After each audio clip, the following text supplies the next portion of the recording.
ladies and gentlemen of the Fourth Estate, who I think you all know I have very high regard for. Apologies for the late start.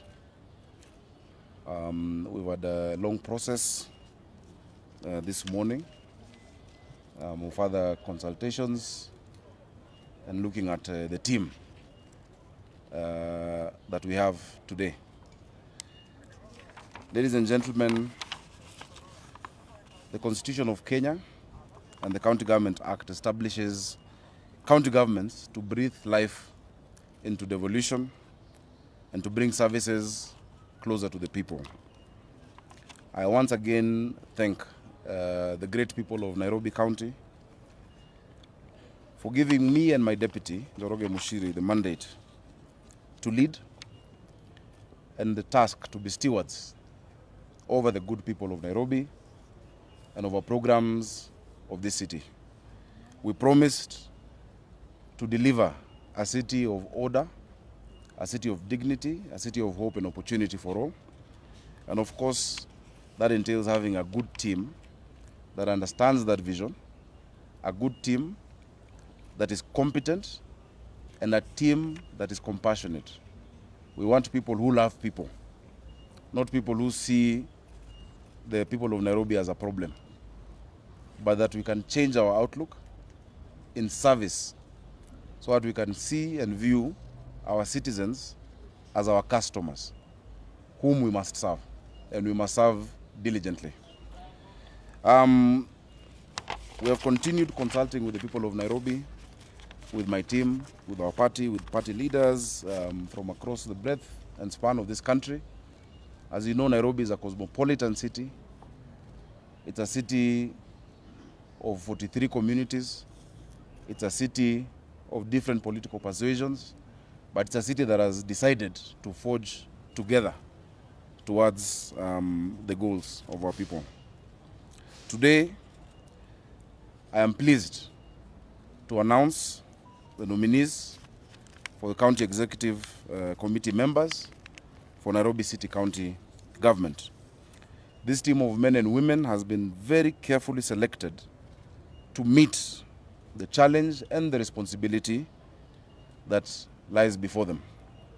This afternoon, I shall forward the names to the Nairobi County Assembly for approval, and we expect that they should be assuming office as soon as possible so that we can forge forward. I want to thank the Speaker of the County Assembly together with the leadership, with whom we've begun on a very good note and with whom we share the aspiration for a Nairobi that is working.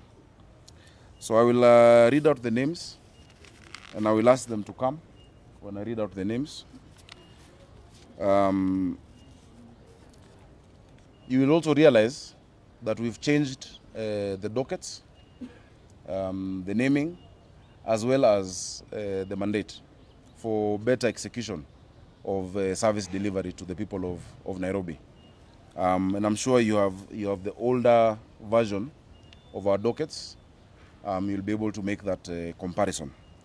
The first nominee for Finance and Economic Affairs is Mr. Charles Kerich.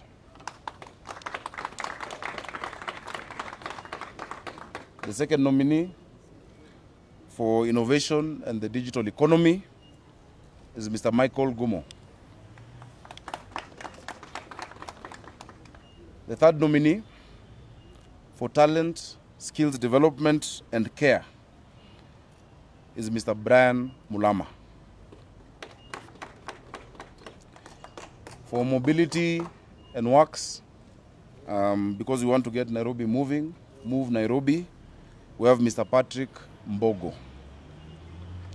For the Built Environment and Urban Planning, we have Mr. Stephen Gadwita Mwangi. For the Boroughs, Administration and Personnel, I think as you all know, we are restructuring our level of devolution for service delivery better, to make it better to the people of Nairobi. So for Boroughs, Administration and Personnel, we have Mr. Ibrahim Auma Nyangoya. For Business and Hustler Opportunities, we have Ms. Rosemary Kariuki. That also is a new docket that is aimed at making Nairobi the financial and business hub of this continent and to find opportunities for our hustlers and business. So that as trade, it has markets, matters of hawkers will all be led by Ms. Rosemary Kariuki.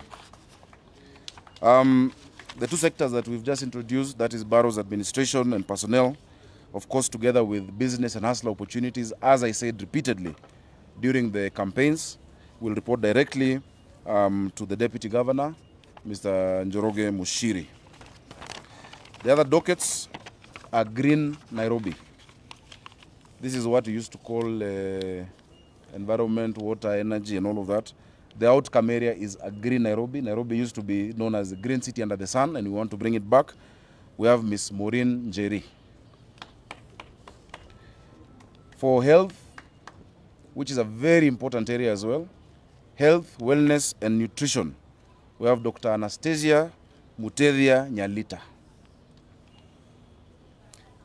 And number 10, of course, you all know our focus on the people and the people of Nairobi actively participating in their governance directly through their area resident associations, management of stakeholders. The 10th docket is inclusivity, public participation, and customer service. On that one, we have Ms. Susan Silantoi.